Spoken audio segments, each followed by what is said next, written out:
Depression হচ্ছে শয়তানের হাতিয়ার, হতাশা হচ্ছে শয়তানের হাতিয়ার।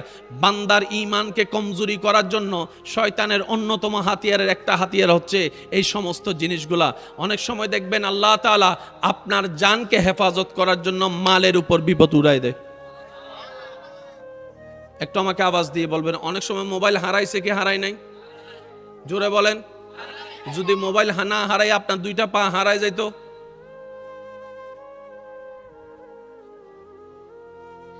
এবার আল্লাহ যদি বলে যে মোবাইল হারানো নিবি নাকি পা হারানো নিবি, তখন সবাই কি বলবে? তখন কি আর মন খারাপ থাকবে? ঠিক এই বিষয়টাই মাথায় রাখতে হবে। মোবাইল হারাই আপসেট করার দরকার নাই, কারণ দিয়েছেনও যিনি ওনার হুকুমে গিয়েছেন। ধরে নিলাম এটা, মনকে বুঝ দিবেন হয়তো আমার বড় বিপদ ছিল, আমার আল্লাহ আমার কোনো কাজে খুশি হয়ে বড় বিপদটাকে ছোট বিপদ দিয়ে কাটাই দিয়েছে। সেজন্য মনে রাখবেন ভাইয়েরা, যারা আল্লাহ এবং নবীর প্রেম সাগরের ডুবুরি হয়ে প্রেমিক হয়ে যায়, দুনিয়াও তাদের জন্য ইজ্জতের, আখিরাতও তাদের জন্য ইজ্জতের। সুবহানাল্লাহ। মনে রাখবেন, যেই জীবনে আমাদের চলে যাওয়াটা আশেপাশে মানুষের জন্য খুশির সংবাদ, সেই জীবনের কোনো সার্থকতা আছে বলে আমরা মনে করি না। যেদিন আপনি মারা যাবেন, আপনার চোখ দুটি বন্ধ হবে, পৃথিবীর মায়া ত্যাগ করবেন, আপনার আপনজনেরা চোখের পানি ফেলবে, আপনার প্রতিবেশীরও কান্না করতে বাধ্য হবে, আফসোস করতে বাধ্য হবে। এটাই আপনার বড় সফলতা। বলেন না সুবহানাল্লাহ। আল্লাহর ইচ্ছার উপরে কারো কোনো ইচ্ছার প্রাধান্য। দুঃখ কাকে বলে? আমার মা বোন যদি আমার আওয়াজ শুনে থাকেন, মিলিয়ে দেখবেন, ভাইয়েরা তো সামনে আছেনি। দুঃখ কাকে বলে, কষ্ট কাকে বলে? বান্দার চাওয়া পাওয়া স্বপ্ন ইচ্ছা যখন রবের ইচ্ছার বিপক্ষে যায়, এটার নামে দুঃখ, এটার নামে কষ্ট। সুবহানাল্লাহ বলেন না। বান্দার চাওয়া পাওয়া যদি রবের পছন্দের বিপক্ষে যায়, তখন সেটা দুঃখের রূপ নেয়। আর বান্দার চাওয়াটা যখন রবের চাওয়ার সাথে পছন্দ হয়ে রবের চাওয়ার উপর বান্দা খুশি হয়ে যায়, তখন আগুনও আনন্দের হয়ে যায়, মাছের পেটও আনন্দের হয়ে যায়।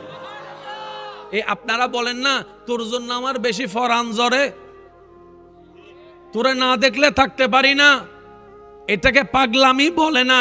পাগলামি সেটা যেটা শুরু থেকে যে লেভেলে শুরু হবে, দিন যত যাবে বাড়তে থাকবে।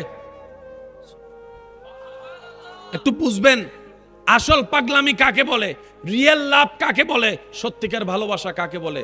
যেটা প্রথম দিন যে স্টেজ থেকে শুরু হবে, পরের দিন থেকে মরণ পর্যন্ত সেটা শুধু উপরের দিকে যাবে।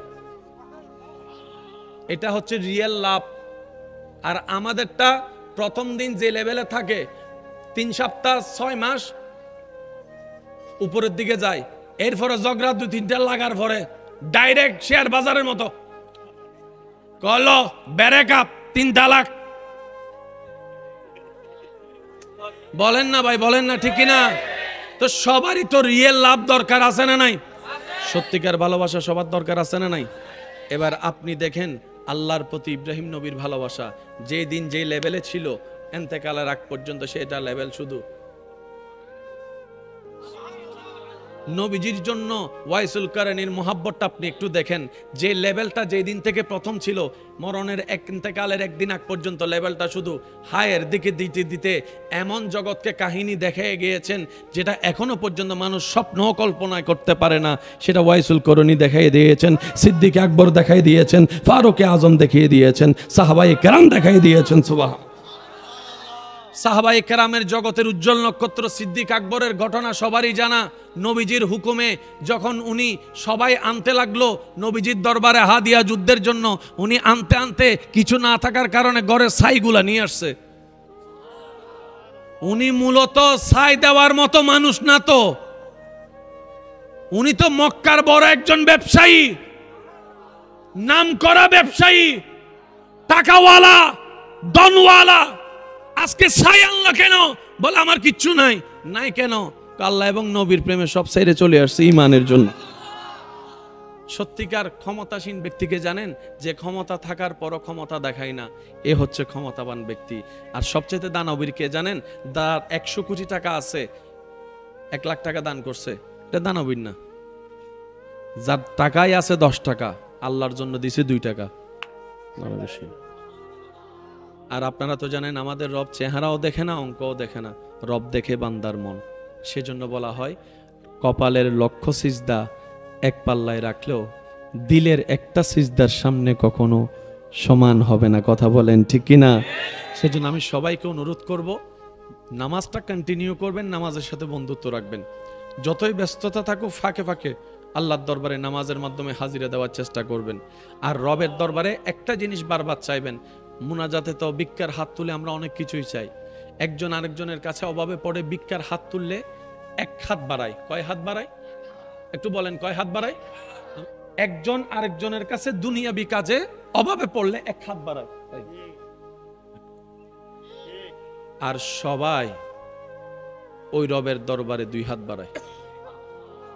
একটু সুবহানাল্লাহ মনে জোর হবে। কোটিপতির কাছে 1 হাত, মালিকের কাছে আল্লাহু আকবার, আল্লাহু আকবার, 2 হাত বাড়ায়। মালিকটা ওই রকম বেলা হিসাবেও দান করেন। সুবহান। আমি অনুরোধ রাখবো সুযোগ পেলেই নামাজের হাজিরাটা দিবেন। আর গোপনে গোপনে কিছু কাজ করেন, যেটা শুধু আপনি করবেন, আপনার আল্লাহ জানবে, আর কেউ না। এটা দান হতে পারে, এটা মানুষের সেবা হতে পারে, মানুষের খোঁজ খবর নেওয়া হতে পারে, মানুষকে হেল্প করা হতে পারে, কিংবা তাহাজ্জুদের নামাজ হতে পারে, 1 আয়াত 2 আয়াত কোরআন তেলাওয়াতও হতে পারে। এটা শুধু আপনি জানবেন আর আপনার আল্লাহ জানবে। এটা আর কাউকে জানতে দিবেন না। আশেপাশে যারা আছে তাদের কাউকে জানতে দেওয়ার দরকার, জোরে বলেন না, জানতে দেওয়ার দরকার, জানতে যাওয়ার দরকার। শুধু বান্দা করবে, মওলা দেখবে। সুবহানাল্লাহ, জোরে বলি। একটা সিজদা, কয়টা বলেছি? একটা। জীবনে এমন একটা সিজদা দেন, যে সিজদা থেকে উঠার পর আপনার মন আপনাকে বলবে, আপনার নাম ধরে, আজকে তুই একটা সিজদা দিছস। আজকে তুই একটা সিজদা দিছস। দেখবেন ওই সিজদাটাও হাসরের ময়দানে আপনার জন্য কবুলিয়ত চলে আসতে পারে। সুবহানাল্লাহ। আল্লাহর ওলিদের আদর্শ আমাদের পথ চলার জন্য একটা শক্তিশালী, একটা সাহস। হযরত আব্দুল্লাহ রহমতুল্লাহ আলাইহি ইসলাম প্রচারকালে চতুর্দিক থেকে ওনারা কষ্ট দেনেওয়ালা কষ্ট দিয়েছেন, উনি সবর করে রবের দিকে তাকাইছিলেন। ওনারা যাই কষ্ট দিয়েছেন, উনি উত্তরে শুধু হাসি দিয়েছেন, সুন্দর ব্যবহার দিয়েছেন। ওনারা কষ্ট দিতে দিতে বিরক্ত হয়ে কষ্ট দেওয়া বন্ধ করে দিয়েছেন। কাকে লারি, সে তো লড়ে না, কাকে জ্বালায়, সে তো জ্বলে না। শেষ পর্যন্ত ওনারা কষ্ট দেওয়া বন্ধ করে দিয়েছেন। উনি ওনার প্রত্যেক জনের ঘরে গিয়ে বললেন, ভাই আজকে মনে ময়লা ফেলতে ভুলে গিয়েছেন, আমি আসছি আপনাদের ময়লাগুলা নিতে। এই আদর্শগুলার কারণে ইসলাম চতুর্দিকে প্রচারিত হয়েছে। আপনাকে আমাকে যদি বলে কেউ আগুনে ফেলবো, আমি বলবো যে জায়গা জমি যা আছে সব ল। আমার প্রাডো গাড়ি আছে, এটা হলো, মার্সিডিজ গাড়ি আছে, এটা হলো, আবাসিকে 4টা ফ্ল্যাট আছে, এটা হলো, আগুনে ফেলিস না। ইব্রাহিম নবী বলে যে ফেল, একটু জোরে। সবাই বলে যে আমারে ফেলিস না, ইব্রাহিম বলে যে আগুন ফেল। যদি আমার রবের মর্জি হয় তোর আগুনে পড়া, আমি ইব্রাহিম হাসি মুখে পড়তে রাজি আছি। আর আমার রবের যদি মর্জি না থাকে, তোর মতো 1000টা নমরুদ আছে আইসা 1000 বার ঠেললো, আমারে আগুনে ফেলতে পারবি না। আমার সেটা ভালো করে জানা আছে। তাহলে আমার রবের ইচ্ছা হলে তুই আমাকে ফেলতে সক্ষম হবি, আর যদি আমার রবের ইচ্ছা না থাকে 1000 জনে ফেলতে পারবি না। তা আমার রবের ইচ্ছাই আমি খুশি। ইব্রাহিম যখন বলে যে আমি খুশি, রাজি, আমার অপরাধ একটাই, কারণ আমি আল্লাহকে ভালোবেসেছি। আমার অপরাধ একটাই, আমি এই জবানে লা ইলাহা ইল্লাল্লাহ বলেছি। আমার অপরাধ একটাই, আমি তোদের মতো না গিয়ে আমার রবের ইচ্ছাকে প্রাধান্য দিয়ে চলেছি। এটাই যদি আমার অপরাধ হয়, ওই রবের জন্য হাসি মুখে জান কুরবান দিতে রাজি, যে রব আমাকে জান দিয়েছেন।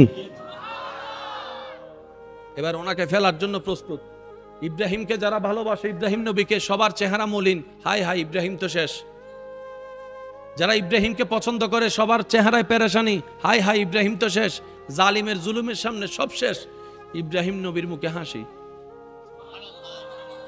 আর একটু জোরে, সবার মুখে পেরেশান, ইব্রাহিম নবীর মুখে। জগৎ জিজ্ঞেস করে আগুন দেখো কি আপনার ভয় লাগে না? আপনার ব্রেনকে একটু সিগন্যাল দেয় না? আগুন যেটা দাও দাও করে জ্বলছে, এই দাও দাও করে জ্বলাটাই প্রমাণ করে মাত্র 10 থেকে 15 সেকেন্ডে আপনার দেহকে ছিন্ন বিচ্ছিন্ন করে ফেলবে। আপনার কি একটু ভয় লাগে না? ইব্রাহিম নবী আশেক বান্দা ছিলেন। উত্তরটা দেয়, জগৎ তোমরা যে আগুনকে দেখে ভয় পাচ্ছ, আমি তো সে আগুন দেখছি না, আমি তো সেই আগুন দেখছি না। সুবহানাল্লাহ। তোমরা দেখছো ভয়ের কারণ আগুনকে, আমি তো আগুনের ভিতরে আমার রবের সন্তুষ্টি দেখতে পাচ্ছি, আগুনের ভিতরে আমার রবের খুশি দেখতে পাচ্ছি, আমি আগুনের ভিতরে আমার রবের প্রেম দেখতে পাচ্ছি। বলতেই আছে যিনি শোনার তিনি শুনতেই আছে, যিনি শোনার তিনি শুনতেই আছে। এবার সেই রব ওইখান থেকে ডাক দিয়ে আগুনকে বলে, আমি রব, তুই আগুনকে সৃষ্টি করেছি এমন পাওয়ার দিয়ে, তুই আপনও দেখবি না পরও দেখবি না, যারাই পাবি জ্বালাই ফেলবি, জ্বালাই ফেলবি, ছাই করে ফেলবি। আর আমি রবে আজকে তোকে হুকুম দিলাম, কুলনা ইয়া নারু কুনি বারদাও ওয়া সালামান আলা ইব্রাহিম। ও আগুন, আজকে তোর ভিতরে আমার একজন বন্ধু যাচ্ছে, আমার একজন প্রিয় মানুষ যাচ্ছে, তোকে বানিয়েছি জ্বালানোর জন্য, আমি আল্লাহর হুকুম। আজকে আমি আল্লাহ তোকে হুকুম দিলাম, খবরদার সব জ্বালাইস, আমার ইব্রাহিমের জন্য একটা পশমও না জ্বলে, আমার ইব্রাহিমের জন্য একটা পশমও না জ্বলে। কারণ আজকে তোর ভিতরে আমার আশেক যাচ্ছে, আমার প্রেমিক যাচ্ছে, আমার মান্যওয়ালা যাচ্ছে। এবার সে আগুন প্রশ্ন করে, ওলামায়ে কেরামের একটু মনোযোগ চাচ্ছি, বেশি গরম হলেও আযাব হয়, বেশি ঠান্ডা হলেও আযাব হয়ে যায়। এবার আল্লাহ আগুনকে বলছেন, বানালেন কি আগুনকে গরম ভাবে, কিন্তু আল্লাহ আগুনকে বলছেন আজকে তুই গরম হইস না, ঠান্ডা হয়ে যা। এবার আগুন জিজ্ঞেস করে, আল্লাহ আমি ঠান্ডা কতটুক হব সেটা তো তুমি আমাকে বলো নাই, যদি আমি -50 ডিগ্রি ঠান্ডা হয়ে যাই, ইব্রাহিমের জন্য তো সেটাও কষ্টকর হয়ে যাবে। আল্লাহ আমি কতটুক ঠান্ডা হব? কোরআন কত চমৎকার শব্দ চয়ন করছেন, কুলনা ইয়া নারু কুনি বারদাও, বারদাও শীতল হয়ে যাও। আগুন বলে যে কতটুক হব? আল্লাহ পাক বলে যে সালামান, যতটুক হলে আমার ইব্রাহিমের গরমও বেশি লাগবে না, শীতও বেশি লাগবে না। সুবহান। সালামান আলা ইব্রাহিম, মনোযোগ, আলা ইব্রাহিম, আমি কুন ফায়াকুনের অধিকারী আল্লাহ, তুই আগুনকে এই আদেশ দিচ্ছি অনলি ফর ইব্রাহিমের জন্য। আয়াতের শেষের শব্দ খেয়াল করেন, আলা ইব্রাহিম, এটা শুধু ইব্রাহিমের জন্য। এর 2 সেকেন্ড পরে যদি নমরুদও যায়, তুই আগের রূপে ফিরে যাস। 2 সেকেন্ড পরে যদি ফেরাউনও যায়, আগের রূপে ফিরে যাস। এই আইন শুধু হবে আমার ইব্রাহিমের জন্য। আমরা রবের প্রিয় হয়ে কবরে যাওয়ার ইচ্ছা আছে না নাই? রবের প্রিয় হওয়ার জন্য নবীর প্রিয় হওয়া শর্ত। স্কুল কলেজ ভার্সিটি মাদ্রাসার ভাই যারা আছেন, আমি আপনাদেরকে আবদার করে একটা কথা বলি, মিলাবেন, মিললে নিবেন, না মিললে নেওয়ার দরকার নাই। ইসলাম যতটুক জানা ডিমান্ড করে, তার চাইতে বেশি ইসলাম বোঝাটা বেশি ডিমান্ড করে। ইসলামের প্রত্যেকটা পার্টকে যদি আপনি না বুঝে বলার চেষ্টা করেন, তাহলে আপনি সেই জায়গায় পেঁচে পড়ার সম্ভাবনা বেশি। যেমন ইসলামী লতে সম্পত্তির ক্ষেত্রে ছেলেরা পায় একটু, আমি বলবো না, ছেলেরা পায় একটু আর মেয়েরা পায় একটু। এই জিনিসটা না বুঝার কারণে অনেকে আবার ইসলামকে ছেলে কেন্দ্রিক ইসলাম বলেও প্রচার করেছে। একটু জোরে বলেন না রে ভাই। অথচ ইসলাম এমনভাবে সমাধানটা করেছে, এত জায়গায় কাজ করে, আমরা সেটা ভাবার চেষ্টা করি নাই। ওই যে আমরা ভাববো, তো ভাববো কিভাবে? আমাদের জীবনের অর্ধেক সময় তো চলে যায় অন্যের দোষ খুঁজতে খুঁজতে, অন্যকে নিয়ে ভাবতে ভাবতে। আমরা যে সময়টা ব্যয় করেছি শুয়ে বসে কাজে বিভিন্নভাবে, এর 10 ভাগের 1 ভাগও যদি আমরা নিজেদের লাইফের দিকে মনোযোগ দিতাম, কবর আলোকিত করার দিকে মনোযোগ দিতাম, আমার মনে হয় আমরা অনেক দূর এগিয়ে থাকতে পারতাম। কথা বলেন ঠিক কিনা? আর একটু জোরে বলেন ঠিক কিনা? সেজন্য সফলতা তাদেরই হয় যারা নিজেকে গোছায়, নিজেকে শুধরায়, অন্যের জন্য সাহায্যকারী হয়। আল্লাহ পাক রব্বুল আলামিন তাদের জন্য সাহায্যকারী হয়ে যায়। বলেন না সুবহানাল্লাহ। আর একটু জোরে বলেন সুবহানাল্লাহ। তাহলে ইসলাম জানার যতটুক দরকার, বুঝার তার চাইতে আরো বেশি। একটু জোরে বলেন, বুঝার তার চাইতে আরো বেশি।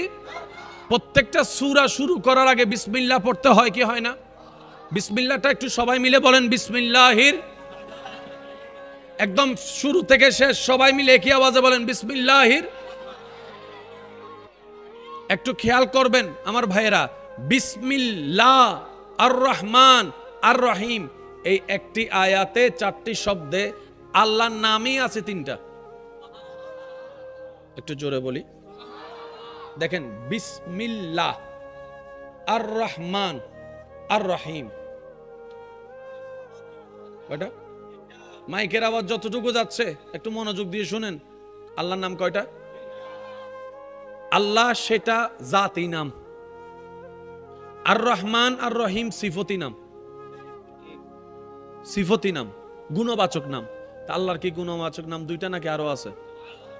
এই হাজার হাজার নামের ভিতর আল্লাহ 2টা নাম নিলেন কেন? না সুবহানাল্লাহ এখানে না, ঘরে যাইয়ে বললেন।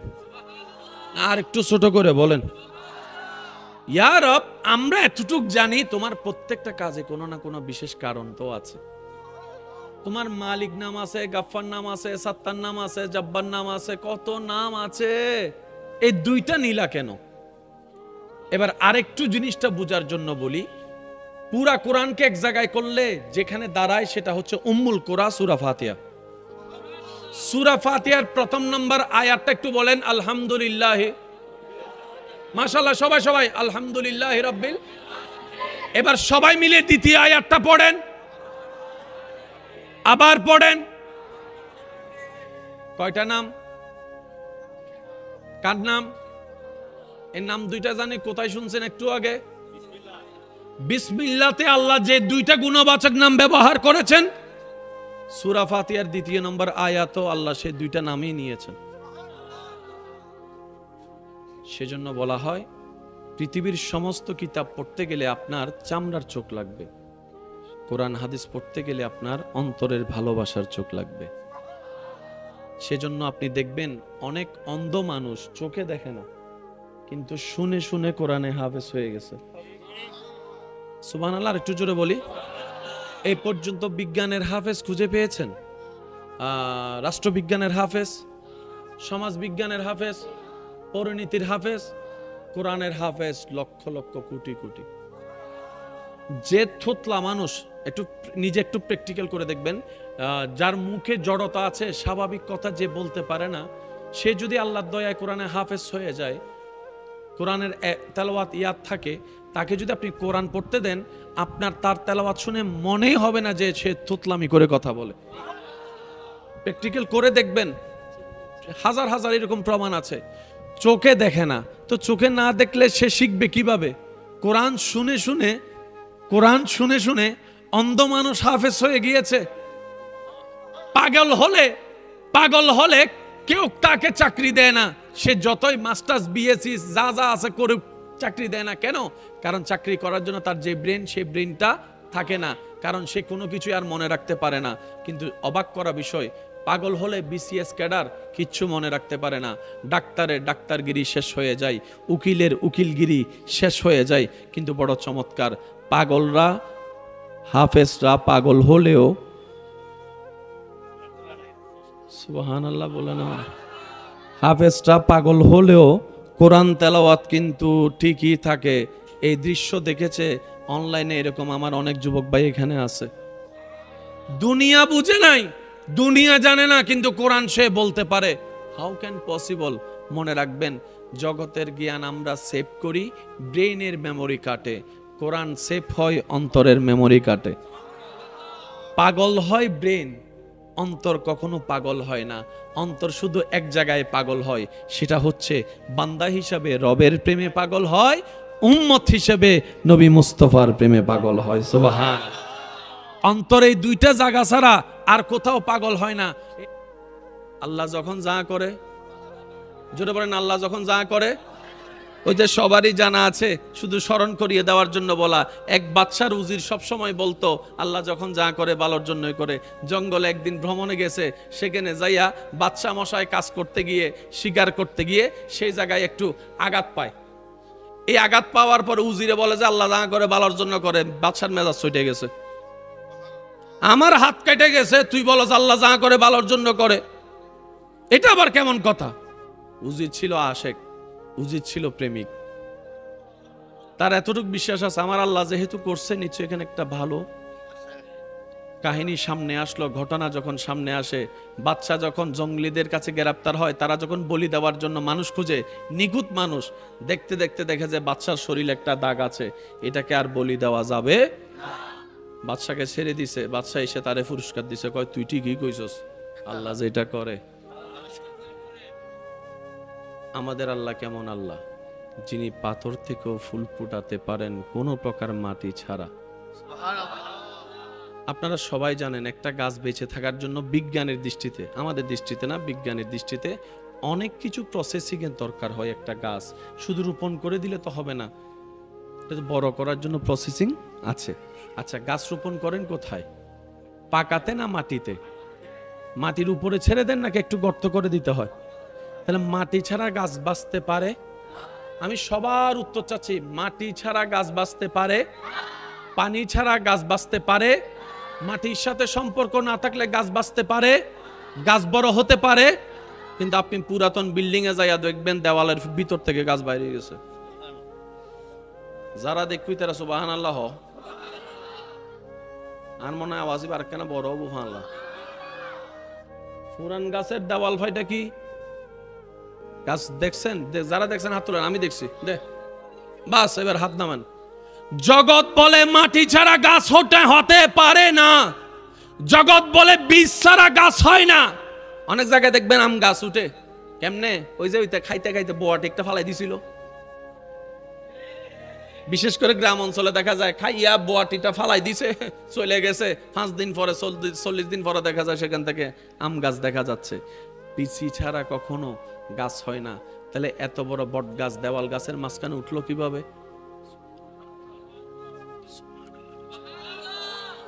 মাটি ছাড়া তো গাছ টিকতে পারে না, দেওয়ালের ভিতর গাছ উঠলো কেমনে? কোন বিজ্ঞান দিয়ে আমাকে বুঝাবেন?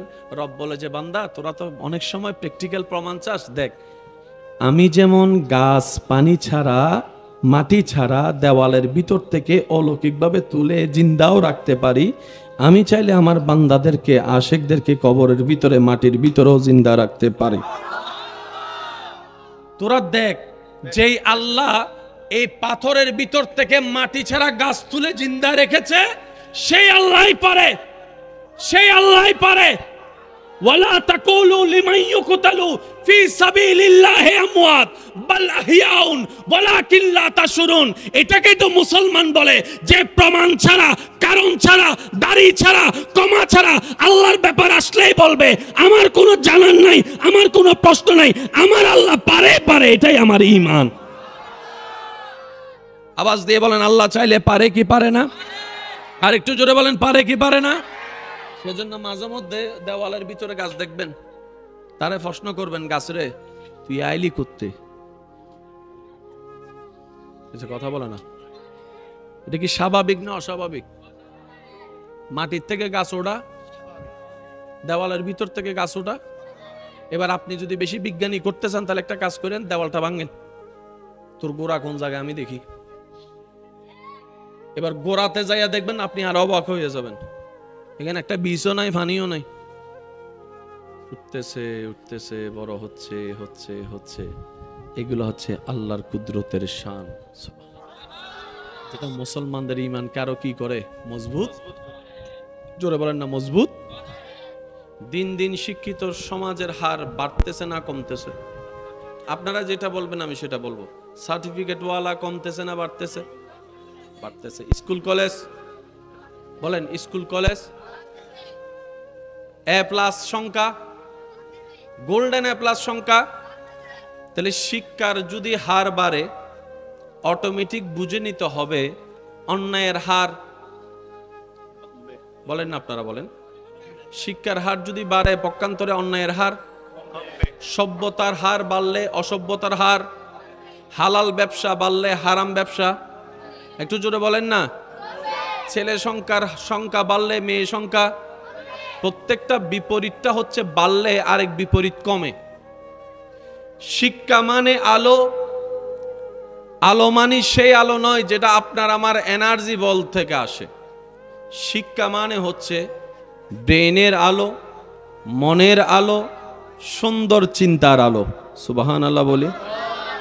শিক্ষা মানে হচ্ছে অন্যায়ের বিপক্ষে জ্বলা একটা প্রদীপ। এই যে বাবা,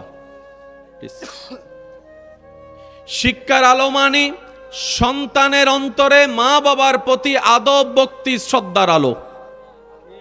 কথা বলেন না ভাইয়া। শিক্ষা মানে হচ্ছে অরাজকতার বিপক্ষে, অন্যায়ের বিপক্ষে, লুটতারাজের বিপক্ষে, চুরি ডাকাতের বিপক্ষে, অন্যায়ের বিপক্ষে। কথা বলেন ঠিক কিনা? এবার প্রশ্ন রাখতে চাই, দিন দিন কি শিক্ষিতর হার কমতেছে না বাড়তেছে? কিন্তু বাটপাড়ির হার কমতেছে। এটা সাঁদর দেশত আছে বাংলার। বাটপাড়ির হার, 2 নম্বরের হার, অবৈধর হার, নেশার হার, নির্লজ্জা বেহায়াপনার হার। কখনো ভেবে দেখেছেন তাহলে কোন শিক্ষা বাড়াইলাম, কোন শিক্ষার লাভ হলো কি? আমি কি বুঝাতে পারছি কথা? মনে রাখবেন ভাই, কিছু জিনিস আপনি মানতে না চাইলেও আপনাকে মেনে নিতে হবে। সূর্য পূর্ব দিকে উঠা আপনার ভালো না লাগতে পারে, কিন্তু সূর্য কখনো আপন রাস্তা পরিবর্তন করবে। প্রিয় মানুষকে কেউ হারাতে চায় না, কিন্তু রবের যখন হুকুম চলে আসে, আজরাইল যখন তার জানটা নিয়ে যায়, মেনে নেওয়া ছাড়া। পৃথিবীতে 2 ধরনের ডাইমেনশন আছে, মনে রাখবেন, জেনে রাখবেন, মাথায় বসায় রাখবেন। একটা আপনি চাইলে পরিবর্তন করতে পারেন, সেই ক্ষমতা আপনার আছে। আরেকটা যেটা আপনি আমি কারো বাপদাদা 14 গোষ্ঠীর ক্ষমতা নাই পরিবর্তন করার। কথা বলেন ঠিক কিনা? আপনি পরিবর্তন করতে পারেন আপনার ঘরের রুমের কালার, আপনি পরিবর্তন করতে পারেন আপনার বাসার সেই ডিজাইন, আপনি পরিবর্তন করতে পারেন আপনার সন্তানকে কি মাদ্রাসায় পড়াবেন নাকি স্কুলে পড়াবেন, আপনি পরিবর্তন করতে পারেন আপনার প্রাডো গাড়িটাকে বাদ দিয়ে আপনি ল্যান্ড ক্রুইজার গাড়ি কিনতে পারেন, আপনি পরিবর্তন করতে পারেন আইফোন থেকে আপনি স্যামসাংয়ে চলে যাবেন, আপনি পরিবর্তন করতে পারেন আপনার বউয়ের পরা সেই শাড়িটার রংটা আপনি পরিবর্তন করতে পারবেন, আপনি পরিবর্তন করতে পারেন আবাসিকে আপনার ভালো লাগছে না, আপনি সেখানে সবকিছু বিক্রি করে গ্রামে জায়গা নিতে পারবেন। আপনি সেটা পরিবর্তন করার ক্ষমতাও রাখেন, রব্বুল আলামিনের পক্ষ থেকে সুযোগও আছে, কিন্তু আপনি চাইলে আপনার চোখ পরিবর্তন করতে পারবেন না। সুবহানাল্লাহ একটু জোরে বলি। আপনি চাইলে আপনার কলিজা পরিবর্তন করতে পারবেন না, আপনি চাইলে আপনার রক্তের গ্রুপ, ব্লাড গ্রুপ পরিবর্তন করতে পারবেন না, আপনি চাইলে আপনার ফিঙ্গারপ্রিন্ট পরিবর্তন করতে পারবেন না, আপনি চাইলে আপনার ডিএনএ পরিবর্তন করতে পারবেন না, আপনি 1000 বার চেষ্টা করলেও আপনার মা পরিবর্তন করতে পারবেন না। সুবহানাল্লাহ একটু বলি। মা ডাকতে পারবেন, পরিবর্তন করতে পারবেন না যে এটারে বাদ দিলাম আরেকটারে বসাইলাম। আমি কি বুঝাতে পারছি কথা? তাহলে একটা পরিবর্তন আপনার আমার হাতে আল্লাহ দিয়েছেন, আরেকটা পরিবর্তন করার কোনো সুযোগে আল্লাহ রাখে। সেই ক্ষেত্রে মেনে নিতে হয়।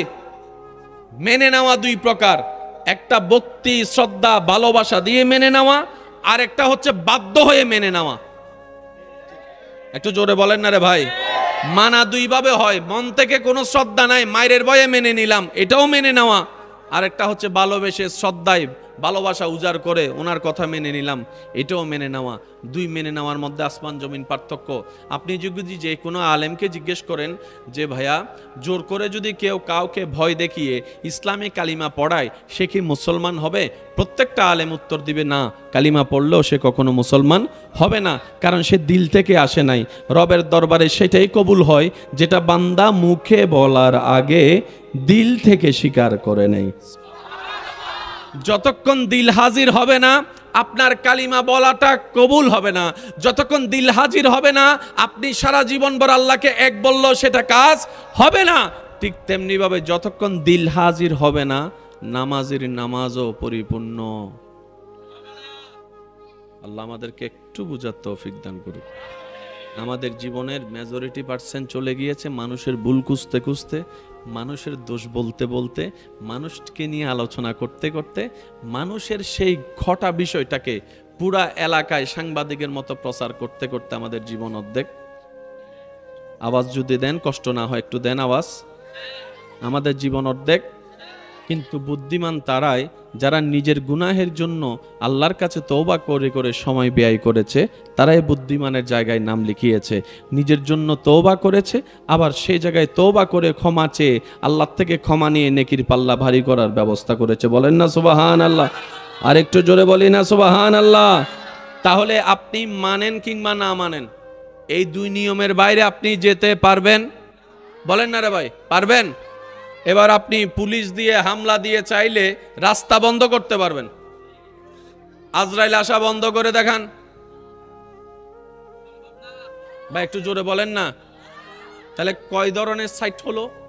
আমি সবার মুখে শুনতে চাই, কয় ধরনের সাইট হলো? রব্বুল আলামিন। আমি বলতে থাকবো, আপনারা শুধু সুবহানাল্লাহ বলতে থাকবেন। পারবেন ইনশাআল্লাহ? আসমানের বিষয় বান্দার উপর ছেড়ে দেয় নাই, আল্লাহ নিজের কুদরতি ব্যবস্থাপনা রেখেছেন। জমিনের বিষয় কুদরতি ব্যবস্থাপনা রেখেছেন, সূর্য কুদরতি ব্যবস্থাপনা রেখেছেন, চন্দ্র কুদরতি ব্যবস্থাপনা রেখেছেন, বাতাস কুদরতি ব্যবস্থাপনায় রেখেছেন, মেঘমালা কুদরতি ব্যবস্থাপনায় রেখেছেন, আম গাছে আম ধরা কুদরতি ব্যবস্থাপনায় রেখেছেন। সুবহানাল্লাহ বলতে থাকে। সাগরের ঢেউ কুদরতি ব্যবস্থাপনায় রেখেছেন, সাগরের পানির লবণ হওয়া, পুকুরের পানি মিষ্টি হওয়া কুদরতি ব্যবস্থাপনায় রেখেছেন। কার পেটে মেয়ে হবে, কার পেটে ছেলে সন্তান হবে কুদরতি ব্যবস্থাপনায় রেখেছেন, কুদরতি ব্যবস্থাপনায় রেখেছেন। সুবহানাল্লাহ। আপনার ভিতরে যাওয়ার পরে যে খাবারের হজম হওয়া কুদরতি ব্যবস্থাপনায় রেখেছেন, আপনার খাবারটার থেকে রক্ত যে আলাদা হওয়া কুদরতি ব্যবস্থাপনায় রেখেছেন, ক্যালসিয়াম হওয়া কুদরতি ব্যবস্থাপনায় রেখেছেন, কবরের ব্যবস্থাপনা কুদরতি ব্যবস্থাপনায় রেখেছেন, হাসর হওয়া কুদরতি ব্যবস্থাপনায় রেখেছেন। সুবহানাল্লাহ। হাসরে যাওয়া কুদরতি ব্যবস্থাপনায় রেখেছেন, আদমের নবুয়ত কুদরতি ব্যবস্থাপনায় রেখেছেন, মূসার নবুয়ত কুদরতি ব্যবস্থাপনায় রেখেছেন, ঈসার নবুয়ত কুদরতি ব্যবস্থাপনায় রেখেছেন, কুল কায়নাতের নবী রাসূলের দায়িত্ব নবুয়ত কুদরতি ব্যবস্থাপনায় রেখেছেন। আপনার আমার নবী রাহমাতুল লিল আলামিনের শান ও রিসালাত নিজের কুদরতি ব্যবস্থাপনায় রেখেছেন। এটা কাউকে দেয় নাই। আপনি আমি ভোট দিয়ে যারে মন্ত্রী বানাই, এমপি বানাই, চেয়ারম্যান বানাই, আপনি আমি ভালো না লাগলে সবাই মিলে আন্দোলন করে চাইলে তারা আবার নামাইও দিতে পারে। কারণ দিয়েছি জায়গাটা আমরাই ভোট দিয়ে। আমরা জনগণ ভালো লাগে নাই তোমারে, আবার বাদ দিয়ে দিব, দরকার হলে আরেকজন দিব। আর সরকারও সেটা মেনে নিতে বাধ্য, কারণ সরকার হয় জনগণের, দেশ হয় জনগণের। কথা বলেন ঠিক কিনা? কিন্তু আল্লাহ তাআলা আদমকে নবী বানানোর সময় আপনার আমার ভোট নেয় নাই, মূসা নবীকে নবী বানানোর সময় আপনার আমার ভোট নেয় নাই, নবী রাহমাতুল লিল আলামিনকে ইমামুল আম্বিয়া বানানোর সময় আপনার আমার ভোট নেয় নাই। আল্লাহ আমাদের ভোট নাও নাই কেন? রব বলে যে তোদের কোনো বিশ্বাস নাই, আজকে পক্ষে থাকস, কালকে আবার বিপক্ষে চলে যাস, এই সুযোগ আমি দিব না। নবী আমি বাছাই করব, রসুল আমি বাছাই করব, নবুয়ত আমি দিব, সমস্ত নবীর ইমাম কাকে বানাবো সেটাই আমি আল্লাহ ঠিক করব। তো আল্লাহ আমাদের কাজ কি? রব বলে যে তোদের একটাই কাজ, মাইনা নেওয়া। আমার মনে হয় সুবহানাল্লাহ আওয়াজটা একটু বড় হবে।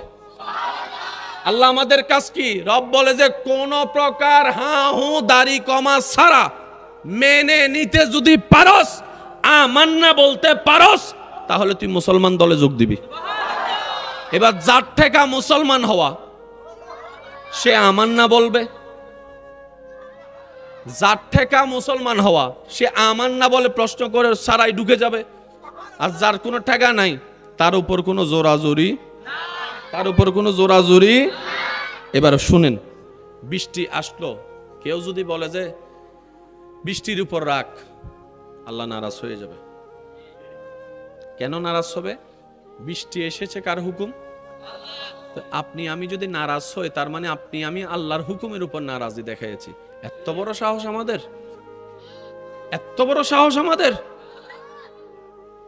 কন্যা সন্তান হওয়া, ছেলে সন্তান হওয়া কার ইচ্ছা? কারো ঘরে 4টা মেয়ে হয়েছে, 5 নম্বরও মেয়ে। দাদি নানি খালা চাচি সবাই মিলে এখন মেয়ের মারে দোষ দেওয়া শুরু করছে। কথা বলেন না রে ভাই, ঠিক কিনা? সব দোষ বলে মেয়ের মার, এই পেটে বলে ছেলে সন্তান হয় না। এবার আওয়াজ দিয়ে বলেন আমার ইমানদার ভাইয়েরা, মায়ের পেটের সন্তান ছেলে হওয়া কার ইচ্ছা? মেয়ে হওয়া কার ইচ্ছা? এবার আমি যখন সে কন্যা সন্তানের চেহারা দেখে মুখটাকে নারাজ করে মুখের মধ্যে ভারী কথা শুনিয়ে দিলাম, রব বলে যে আমার যাকে যেটা মন চায় আমি সেটা দিব। কন্যা সন্তান আমার ইচ্ছা, ছেলে সন্তান আমার ইচ্ছা, মন চাইলে পৃথিবী রাখবো, মন না চাইলে ইজাজুল জিলাতিল আরদুল জিলজালাহা বলে সারা পৃথিবী ধ্বংস করে দিব। তুই বান্দা নাক গলার কে? তুই বান্দা নাক গলার কে? তুই বান্দা নাক গলার কে? যে আমার রাজিতে রাজি থাকবে না, আমি আল্লাহ তাকে মুসলমান দল থেকে নাম কাটাই দিব। সেজন্য কথা বলতে খুব সাবধান। আল্লাহ বলে যে আমি খুশি হয়েছি মাইয়া দিছি, তুই নারাজ হবার কে? এবার মেয়ের বাপ বলে যে আল্লাহ আমার উপর তো বড় বোঝা, 5টা মেয়ে অলরেডি আছে, 6 নাম্বারও বলেন না, 6 নাম্বারও আল্লাহ আমি তাদেরকে খাওয়াবো কেমনে? আমার তো ইনকাম মতো নাই। রব্বুল আলামিন আমি তাদেরকে বিয়ে দিব কেমনে? আমার তো জমা এতটুক নাই। রব বলে যে তুই দিবি, তুই খাওয়াবি, তোর এত বড় পাওয়ার। আল্লাহ আমার মেয়ে তো, রব বলে যে তুই বুঝস নাই, তোর মেয়েদের উসিলায় আমি আল্লাহ তোর রিজিকের মধ্যে বরকত দিয়েছি, তুই কল্পনাও করস না। বুঝবেন, সন্তান যতটাই আসবে রিজিকের মালিক আল্লাহ। কেন বলে আপনি আমি খাওয়াই না, আল্লাহ পাক সন্তানের কারণে আমাদেরকে দিয়ে ইনকাম বাড়ায় দেয়। তো সিডেঙ্গে একটা হতা আছে, যার যত খরচ তার তত আয়। উল্টা করি হইলে যার যত আয় তত খরচ। ঠিক না বেটি? খাওয়ান আওয়াজে যার খরচ যেমন তার আয়ও, ঠিক না বেটি? আপনারাই বলেন না বাজে, যার খরচ যেমন তার আয়ও তেমন, যার আয় যেমন তার খরচও। এবার আওয়াজ দিয়ে বলেন আমরা চলি নাকি আল্লাহ চালায়? এই দুই কথার মধ্যে কিন্তু অনেক প্রশ্নের উত্তর চলে আসবে। আমরা চলি না আল্লাহ চালায়? এবার কেউ যদি কন্যা সন্তানের মা হয় তার দোষ কি? আমি শুনি নাই। ওই মেয়ের মার কোনো দোষ, ওই মেয়ের মার কোনো দোষ। আর যারা দোষ দেয় বুঝে নিতে হবে তারা এখনো সুস্থ মানুষ হতে পারে। তো তোমার যদি এত ফ্যাট কামড়ায়, তোমার বউয়ের ফ্যাটের ভিতর হাত ঢুকাইয়া তুমি মেয়েটারে ছেলে বানাই দাও। আলট্রাসোনোগ্রাফি করে দেখছো তো 5-6 মাসে এটা কি ছেলে হবে না মেয়ে হবে, ডাক্তারও তো বলেই দিছে। তো তুমি একটা কাজ করো, মেয়েটাকে ক্যান্সেল করে তুমি বিজ্ঞানী দিয়ে ওখানে মেয়েটারে ছেলে বানাই দাও, কিয়ামত হয়ে যাবে। একটা পশমও তুমি পাল্টাতে পারবা না, একটা পশমও পাল্টাতে পারবে না। কথাটা কেনে আসলো? রবের রাজিতে রাজি থাকাই হচ্ছে সত্যিকার বান্দার কাজ। রব যা চাইবে, যা করবে, যেমনে করবে, বান্দা বলবে আল্লাহ আমি রাজি, আমি খুশি, আলহামদুলিল্লাহ। রব বলে যে তুই আমার পাক্কা বান্দা। সুলাইমান আলাইহিস সালাম আর খিজির আলাইহিস সালামের ঘটনা ওয়াকিয়া সবারই জানা, সময়ের সংক্ষিপ্ততা হালকা টাচ দিয়ে যাচ্ছি। খিজির আলাইহিস সালামের গমন হচ্ছে, মুসা পয়গম্বর সাথে আছে, কত কিছুই ঘটালেন যেগুলো মানবের চোখে পছন্দ হয় নাই, যেগুলো বিবেকের কাছে পছন্দ হয় নাই। নৌকা ফুটা করে দিয়েছেন, ওই মাঝি বেটাটা নৌকা একটা ছাড়া আর কোনো নৌকাই নাই। বাহ্যিকভাবে দেখা গেল সেই নৌকা ফুটা করাটা অন্যায় হয়েছে, বাস্তবতা যখন সামনে এসেছে, ওই বাদশার নির্দেশে যখন নৌকা সব জব্দ করা হচ্ছে, সবার নৌকা জব্দ হয়েছে, এই ফুটা নৌকাটাই বেঁচে গিয়েছে। আর একটু জোরে বলি না?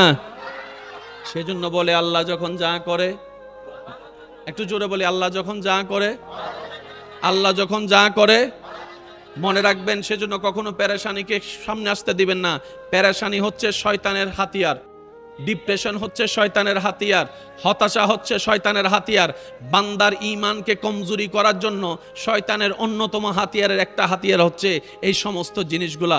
অনেক সময় দেখবেন আল্লাহ তাআলা আপনার জানকে হেফাজত করার জন্য মালের উপর বিপদ উড়াই দেয়। একটু আমাকে আওয়াজ দিয়ে বলবেন, অনেক সময় মোবাইল হারাইছে কি হারাই নাই? জোরে বলেন। যদি মোবাইল না হারাই আপনার 2টা পা হারাই যাইতো,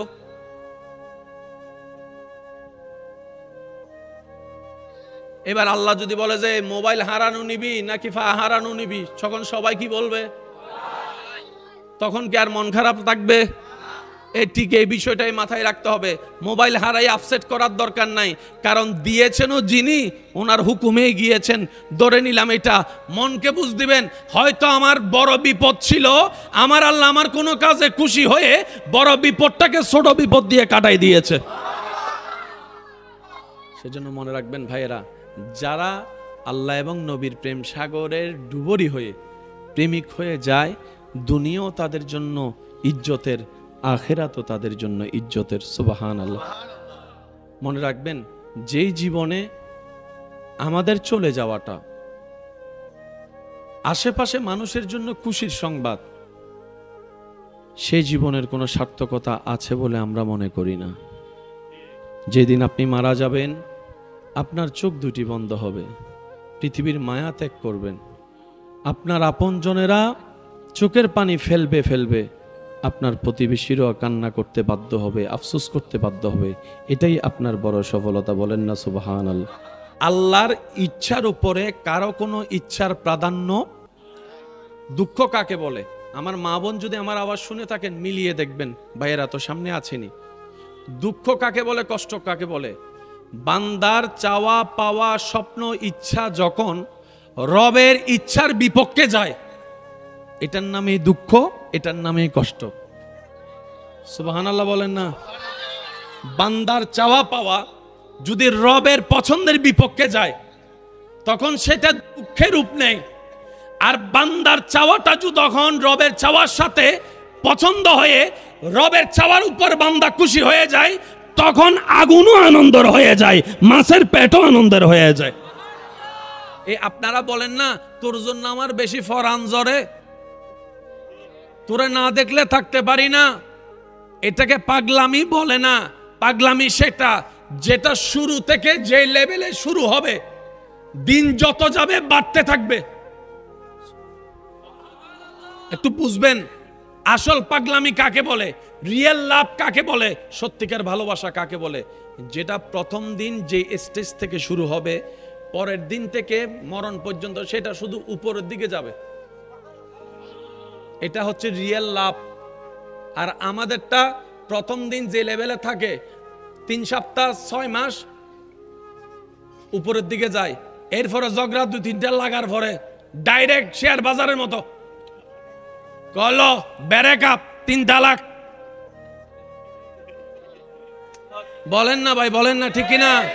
তো সবারই তো রিয়েল লাভ দরকার আছে না নাই? সত্যিকার ভালোবাসা সবার দরকার আছে না নাই? এবার আপনি দেখেন আল্লাহর প্রতি ইব্রাহিম নবীর ভালোবাসা যে দিন যে লেভেলে ছিল, এন্তেকালের আগ পর্যন্ত সেটা লেভেল শুধু। নবীজির জন্য ওয়াইসুল কারণীর মোহাব্বতটা আপনি একটু দেখেন, যে লেভেলটা যে দিন থেকে প্রথম ছিল, মরণের এন্তেকালের একদিন আগ পর্যন্ত লেভেলটা শুধু হায়ের দিকে দিতে দিতে এমন জগৎকে কাহিনী দেখে গিয়েছেন যেটা এখনো পর্যন্ত মানুষ স্বপ্ন কল্পনা করতে পারে না। সেটা ওয়াইসুল করণী দেখাই দিয়েছেন, সিদ্দিক আকবর দেখাই দিয়েছেন, ফারুক আজম দেখিয়ে দিয়েছেন, সাহাবায়ে কেরাম দেখাই দিয়েছেন। সুবহান। সাহাবায়ে কেরামের জগতের উজ্জ্বল নক্ষত্র সিদ্দিক আকবরের ঘটনা সবারই জানা। নবীজির হুকুমে যখন উনি সবাই আনতে লাগলো নবীজির দরবারে হাদিয়া যুদ্ধের জন্য, উনি আনতে আনতে কিছু না থাকার কারণে ঘরের ছাইগুলা নিয়ে আসছে। উনি মূলত ছাই দেওয়ার মতো মানুষ না তো, উনি তো মক্কার বড় একজন ব্যবসায়ী, নাম করা ব্যবসায়ী, টাকাওয়ালা, দনওয়ালা। আজকে ছাই আনলো কেন? বলে আমার কিচ্ছু নাই। নাই কেন? আল্লাহ এবং নবীর প্রেমে সব ছেড়ে চলে আসছে ঈমানের জন্য। সত্যিকার ক্ষমতাসীন ব্যক্তিকে জানেন, যে ক্ষমতা থাকার পরও ক্ষমতা দেখায় না, এ হচ্ছে ক্ষমতাবান ব্যক্তি। আর সবচেয়ে দানবীর কে জানেন? যার 100 কোটি টাকা আছে, 1 লাখ টাকা দান করছে, এটা দানবীর না। যার টাকাই আছে 10 টাকা, আল্লাহর জন্য দিছে 2 টাকা।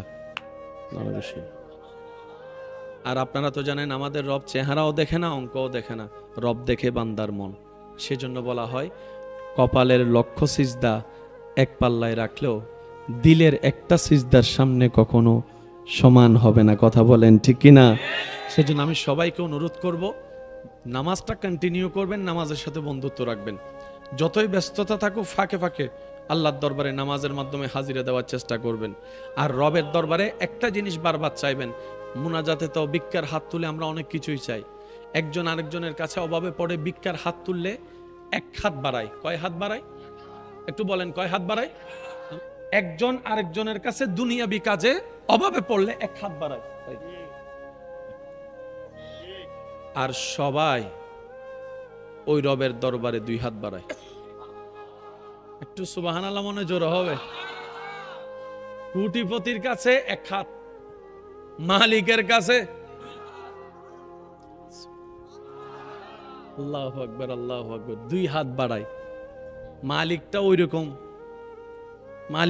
রকম বেলা হিসাবেও দান করেন। সুবহান।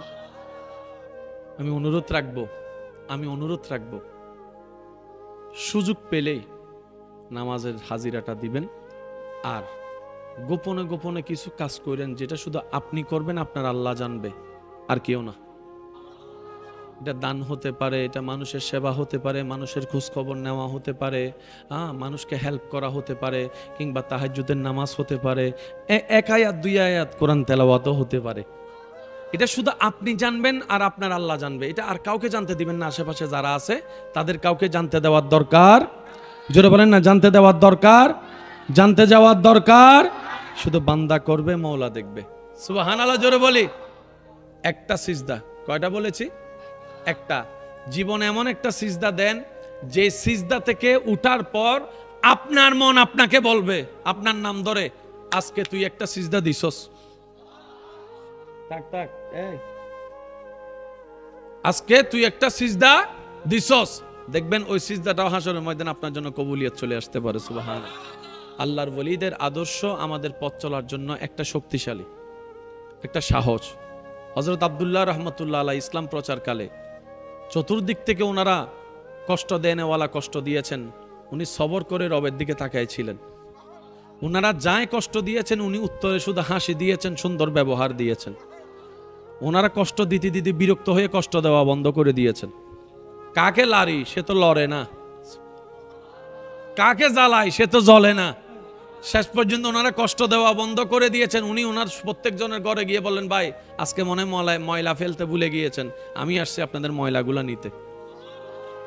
এই আদর্শগুলার কারণে ইসলাম চতুর্দিকে প্রচারিত হয়েছে। আল্লাহ আপনাকে আমাকে যদি বলে কেউ আগুনে ফেলবো, আমি বলবো যে জায়গা জমি যা আছে সব ল।